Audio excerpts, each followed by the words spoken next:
Hello दोस्तों, कैसे हैं आप सब लोग। आशा है अच्छे होंगे। स्वागत है आप सबका एजुकेशन चैनल पर, जिसमें हम हिंदी विशिष्ट नवनीत को देखने जा रहे हैं, जो है कक्षा 9वीं की। तो आइए शुरू करते हैं हिंदी विशिष्ट नवनीत।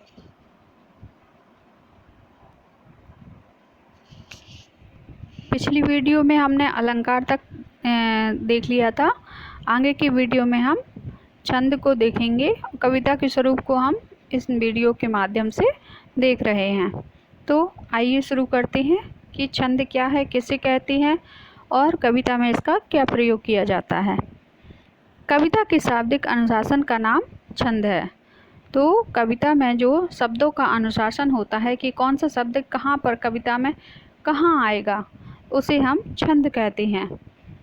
कविता के शाब्दिक अनुशासन का नाम छंद है। काव्य शास्त्र के नियमानुसार जिस कविता या काव्य में मात्रा, वर्ण, गण, यति, लय आदि का विचार करके शब्द योजना की जाती है, उसे छंद कहते हैं। आगे है, काव्य में छंद के माध्यम से कम शब्दों में अधिकाधिक भावों की अभिव्यक्ति होती है तथा इससे संगीत और लय का समावेश हो जाता है। अतः गीता, भावाभिव्यक्ति और नाद सौंदर्य की दृष्टि से छंद की उपयोगिता सर्वमान्य है। मात्रा लगाने के सामान्य नियम। पहला, सभी ह्रस्व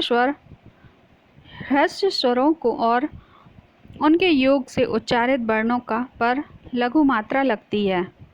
दूसरा है, दीर्घ स्वरों और उनके सहयोग से उच्चारित व्यंजनों पर गुरु मात्रा लगती है। तीसरा है, अनुस्वार और विसर्ग युक्त वर्णों पर गुरु मात्रा लगती है, चाहे वे ह्रस्व वर्ण के ही हों। चौथा, संयुक्ताक्षर से पूर्व के वर्ण पर गुरु मात्रा लगती है। यदि शब्द का पहला शब्द वर्ण संयुक्त है तो उस पर वर्ण के अनुसार मात्रा लगेगी, अर्थात यदि वह लघु वर्ण है तो लघु और दीर्घ है तो गुरु मात्रा लगेगी। संयुक्ताक्षर के प्रयोग पूर्व के वर्ण पर यदि बल नहीं पड़ता है तो मात्रा लघु ही रहेगी। गण का स्वरूप। 3 वर्णों के समूह को गण कहते हैं। वार्णिक छंद में वर्णों की गणना की जाती है। उन वर्णों की लघुता और गुरुता के विचार से गणों के 8 रूप होते हैं। उन गणों के नाम तथा लक्षण इस सूत्र से याद रखे जा सकते हैं। जैसे ये सूत्र दिया है, यमाता राज भान सलगा। इसके द्वारा हम इस सूत्र के द्वारा इन गणों को याद रखते हैं। गण है यगण, तो यगण का नाम है यमाता और इसको मात्रा इसकी लिखते हैं 1 पाई, खड़ी पाई बनाकर एस जैसा बना के इसको लिखते हैं। जो 1 होता है वो एक मात्रा को प्रदर्शित करता है और जो एस आकार होता है वो 2 मात्राओं को प्रदर्शित करता है। तो इसका प्रयोग ऐसे शब्द बना के दिया है कहानी। जब हम कहानी लिखेंगे तो का छोटा है तो इसलिए हम खड़ी पाई का प्रयोग करेंगे, उसे 1 मात्रा गिना जाएगा। हा लिखा है उसमें एस का प्रयोग करेंगे, उसे 2 मात्रा गिना जाएगा। और नी लिखा है तो उसमें भी एस का प्रयोग किया जाएगा, उसे भी 2 मात्रा गिना जाएगा। ऐसे कुल मिलाकर ये शब्द 5 मात्राओं से मिलकर बना हुआ हो जाएगा। तो और भी है यगड़, मगड़, तगड़, भ्रगड़, जगड़, भगड़, नगड़, सगड़। ये सब सारे यमाता राजभान सलगा के शब्द हैं। यति छंद को पढ़ते समय जहाँ रुका जाता है उसे यति कहा जाता है। लय, छंद को पढ़ने की शैली को लय कहते हैं। गति, गति का अर्थ है प्रवाह, अर्थात छंद को पढ़ते समय प्रवाह एक सा हो। मात्रिक छंद के लिए इसका विशेष महत्व है। तुक, पद के चरणों के अंत में जो समान स्वर आते हैं तथा साम्य बैठाने के लिए जाते हैं उन्हें तुक कहते हैं। छंद के भेद। छंद दो प्रकार के होते हैं, वार्णिक छंद, मात्रिक छंद। वार्णिक छंद है जिन छंदों में केवल वर्णों की गणना की जाती है तथा वर्णों की संख्या के आधार पर छंदों का आधार निर्धारण किया जाता है, उन्हें वार्णिक छंद कहती हैं। मात्रिक छंद जिन छंद काव्य रचनाओं में मात्राओं की गणना की जाती है, उन्हें मात्रिक छंद कहती हैं। जैसे दोहा, चौपाई, सवैया आदि मात्रिक छंद हैं। तो एक दोहा का उदाहरण देख लीजिए। इसके प्रथम और तृतीय चरणों में 13-13 और द्वितीय और चतुर्थ चरण में 11-11 मात्राएं होती हैं। जैसे दोहा दिया गया है, इसका स्वरूप विस्तारित किया गया है, इसमें मात्राएं भी लगाई गई हैं और उनको गिन कर भी दर्शाया गया है। तो इसको समझने का प्रयास कीजिए। मेरी भव आधा हरो, राधा नागर सोए, जा तन की झाई परे, श्याम हरित दुति होए। तो इसमें देख लीजिए, मेरी को 2-2 मात्राओं में गिना जाएगा, भव को 1-1 मात्राओं में, बाधा को 2-2 मात्राओं में, हरो को 1 और 2 मात्राओं में। तो ऐसे कुल मिलाकर ये 13 मात्राएं हो जाएंगी। ऐसे ही राधा नागर सोए, तो राधा को 2-2 मात्राएं, 4 मात्रा हो गई। नागर, तो नागरी की 2-2 4 मात्राएं और सोए 3 मात्राएं, तो ये मिलाकर 11 मात्राएं हो जाएंगी। तो कुल मिलाकर दोहे में 24 मात्राएं होती हैं। चौपाई एक सममात्रिक छंद है। इसके प्रत्येक चरण में 16-16 मात्राएं होती हैं। तो आप समझ ही गए होंगे कि कैसे गिना जाता है, कैसे देखा जाता है। आप देख लीजिए, मंगल भवन अमंगलहारी, इसकी मात्राओं को पढ़कर गिनकर देख लीजिए। आगे देखते हैं पद्य साहित्य का इतिहास। साहित्य के दर्पण में समाज सदैव प्रतिबिंबित होता है। प्रत्येक देश का साहित्य वहाँ की जनता की चित्तवृत्तियों का इतिहास कहा जा सकता है। जनता की मानसिक वृत्ति के परिवर्तन के साथ साथ साहित्य के स्वरूप में भी बदलाव आता है। साहित्य के मूल में परिवर्तित सामूहिक चित्तवृत्तियों के आधार बनाकर साहित्य की परंपरा का व्यवस्थित अनुशीलन ही साहित्य का इतिहास कहलाता है। हिंदी साहित्य में लगभग 1000 वर्ष का इतिहास केवल काव्य का इतिहास है। हिंदी काव्य की इसी समृद्ध परंपरा में भारतीय समाज की बदलती परिस्थितियों और बदलती जनचेतना को स्पष्ट रूप से परिलक्षित किया जा सकता है। हिंदी साहित्य का आधुनिक काल पद्य एवं गद्य की विविध विधाओं का विकास काल है। अतः आधुनिक काल साहित्य की समस्त बाधाओं का इतिहास है। रचनाओं की केंद्रीय प्रकृति की आधार पर ही विभिन्न कालों का नामकरण किया गया है। यद्यपि प्रत्येक युग में विविध विषयों पर आधारित कविताएं रची गई हैं। हिंदी साहित्य के इतिहास को 4 भागों में विभाजित किया गया है। तो देखिए, पहला है आदिकाल, जिसको वीरगाथा काल कहा है। आचार्य रामचंद्र शुक्ल ने सन 993 से 1318 तक, संवत 1050 से 1375 तक इसकी समय सीमा है। दूसरा है पूर्व मध्यकाल, इसको भक्ति काल कहती हैं, जो सन 1318 से 1643 तक है और संवत है 1375 से 1700 तक इसकी समय सीमा है। तीसरा है उत्तर मध्यकाल, रीतिकाल, इसको रीतिकाल के नाम से भी जानते हैं, जो है सन 1643 से 1843 तक, संवत 1700 से 1900 तक समय सीमा है। आधुनिक काल, जो सन 1843 से आज तक है और संवत 1900 से आज तक चल रहा है। जानते हैं आदिकाल के बारे में। आदिकाल वीरगाथा काल। राजनीतिक दृष्टि से यह युग उथल पुथल से भरा हुआ था। देशी राजा अपने अपने वर्चस्व से की आपसी लड़ाई लड़ रहे थे। वे विदेशियों के आक्रमण का प्रतिकार करने में असमर्थ होते जा रहे थे, जबकि विदेशी आक्रमण निरंतर हो रहे थे। समाज में वैमनस्य की भावना परिलक्षित हो रही थी। कभी राजाश्रय प्राप्त कर राज दरबारों में रहकर कविता कर रहे थे। उन कविताओं का मुख्य विषय वीर भावनाओं पर केंद्रित था। अधिकांश कवि अपनी काव्य रचना आश्रयदाताओं आश्रयदाता राजा का युद्ध में उत्साहवर्धन करने के हेतु कर रहे थे। यह काल हिंदी का आरंभिक काल था, इसलिए इसे आदिकाल नाम दिया गया। इस काल में वीरों के जनजीवन कथा पर आधारित गाथा प्रधान कविताएं रची गईं। इन कविताओं के आधार पर इसे वीरगाथा काल कहा गया। इन कविताओं को रचने वाले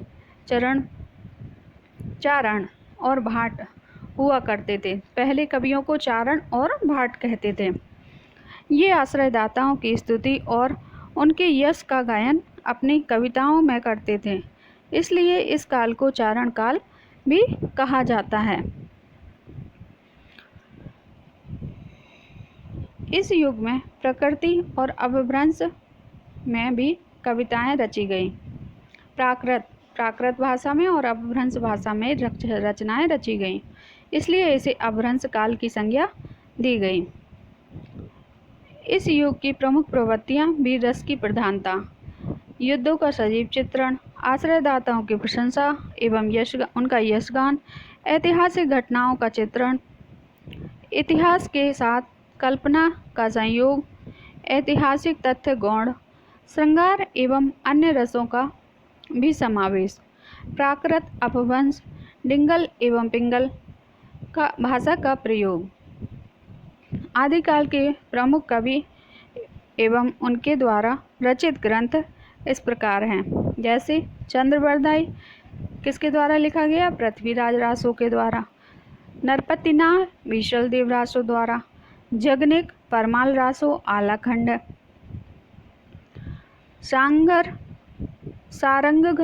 सारंगधर हमीर रासो दलपति राय कुमान। खुसरो की पहेलियाँ, विद्यापति की पदावली, कीर्तिलता और कीर्ति पताका।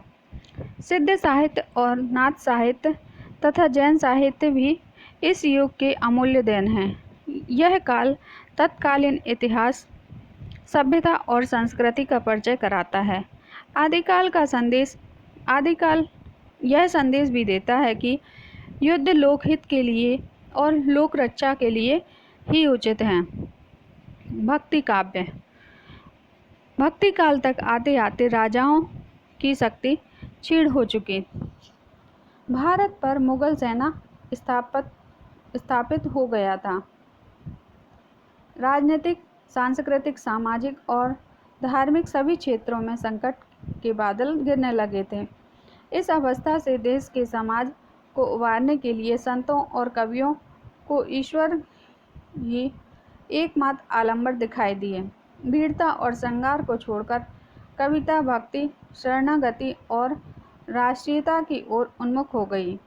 कविता में जगत नियंत्रणता, जीवन और मानवता के स्वर गूंजने लगे। इसी कारण यह युग हिंदी साहित्य का स्वर्ण युग कहलाता है। इस काल में निम्नवत काव्य धाराएं प्रवाहित हुई। तो भक्ति काल को दो भागों में विभाजित किया गया, सगुण भक्ति और निर्गुण भक्ति। सगुण भक्ति में जो सगुण साकार रूप में भगवान की याचना करते थे, ईश्वर को ईश मानते थे, उन्हें सगुण भक्ति के अंतर्गत रखा गया। और निर्गुण भक्ति में जो अपने इष्ट को निर्गुण निराकार रूप देते थे, वो मानते थे कि ईश्वर सब जगह विद्यमान है, तो उनको निर्गुण भक्ति शाखा के अंतर्गत रखा गया। जैसे सगुण भक्ति के अंतर्गत राम भक्ति शाखा, कृष्ण भक्ति शाखा, और निर्गुण भक्ति शाखा के अंतर्गत ज्ञानाश्रय शाखा और प्रेमाश्रय शाखा आती है। सगुण भक्ति धारा देखते हैं। सगुण भक्ति की इस काव्य धारा में कवियों ने ईश्वर को साकार रूप की लीलाओं का वर्णन किया। सगुण भक्ति धारा दो उपधाराओं में बढ़ जाती है, पहली राम भक्ति, दूसरी कृष्ण भक्ति। जिन कवियों ने राम को आदर्श मानकर रचनाएं की, वे राम भक्ति शाखा कवि हैं। इस शाखा के प्रतिनिधि कवि गोस्वामी तुलसीदास जी हैं, जिन्होंने रामचरितमानस प्रतिनिधि काव्य महाकाव्य की रचना की। इस शाखा के अन्य कवि नाभादास, अग्रदास, प्राणचंद चौहान तथा हृदयराम हैं। दूसरा कृष्ण भक्ति शाखा। कृष्ण भक्ति शाखा जिन कवियों ने कृष्ण की लीलाओं और उनके जीवन पर आधारित रचनाएं की, वे कृष्ण भक्ति शाखा के कवि कहलाए। जैसे महाकवि सूरदास इस शाखा के प्रतिनिधि कवि हैं। सूरसागर उनका प्रतिनिधि ग्रंथ है। इस शाखा के अन्य कवि नाम नंददास, कृष्णदास, कुंभनदास, शीत स्वामी, परमानंद दास, गोविंद स्वामी, चतुर्बुद्ध दास ये अष्टछाप के कवि कहलाते हैं। इसके अतिरिक्त हित हरिवंश, मीराबाई तथा रसखान भी इसी शाखा के कवि हैं। निर्गुण धारा, जिन कवियों ने ईश्वर को निराकार रूप में अपने काव्य में स्थान दिया उन्हें निर्गुण धारा के कवि के रूप में माना जाता है। यह धारा भी दो उपधाराओं में विभक्त हो जाती है। पहली ज्ञानाश्रयी शाखा। ज्ञानाश्रयी में ज्ञान को ही ईश्वर तक जाने का मार्ग मानकर जिन्होंने काव्य साधना की वे ज्ञानाश्रयी शाखा के कवि कहलाए। इस शाखा के प्रतिनिधि कवि कबीरदास जी हैं, जिनका प्रतिनिधि ग्रंथ बीजक है। इस शाखा के अन्य कवि रैदास, गुरु नानक आदि हैं। उन्होंने आडंबर, दिखावे तथा मूर्ति पूजा का विरोध कर किया और एकेश्वरवाद पर बल दिया।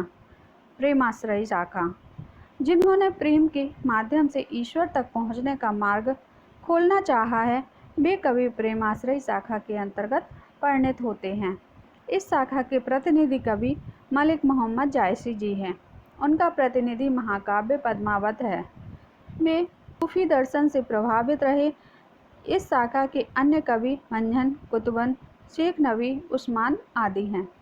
सगुण धारा के कवियों ने साकार आदर्शों के माध्यम से मानवीय संबंध, कर्तव्य पालन, आदर्श, मर्यादा तथा शालीनता युक्त सत्कर्म में भटकाव से बाहर निकलने के लिए ज्ञान के प्रकाश को आवश्यक बताया है। उनका मत है कि जहाँ प्रेम है वहाँ ईश्वर का निवास है। भक्ति काल की विशेषताएं हैं साकार एवं निराकार ब्रह्म की उपासना, रहस्यवादी कविता का प्रारंभ, आध्यात्मिक और सदाचार की प्रेरणा, लोक कल्याण के पथ पर काव्य का चरमोत्कर्ष, समस्त काव्य शैलियों का प्रयोग, प्रकृति सापेक्ष वर्णन। इस प्रकार ज्ञान और प्रेम का अद्भुत समन्वय जीवन की पूर्णता को स्पष्ट करता है। भक्ति काल का यही मूल संदेश है कि हम समय और परिस्थिति के अनुकूल ईश्वर के स्वरूप को स्वीकारें, प्राणी मात्र के मंगल विधान की कामना करें और अनैतिकता पर नैतिकता की विजय को ही जीवन का ध्येय मानें। इष्ट का स्वरूप प्रमुख नहीं होता बल्कि उसके संदेश मुख्य होते हैं। इन तथ्यों में के प्रकाश में इस युग में इस नीति काव्य की रचना हुई। उनसे सामाजिक सदाचरण का मार्ग प्रशस्त किया। नीति काव्य के रचयिता के रूप में रहीम, गिरधर तथा ब्रंद का नाम इस काल में उल्लेखनीय है।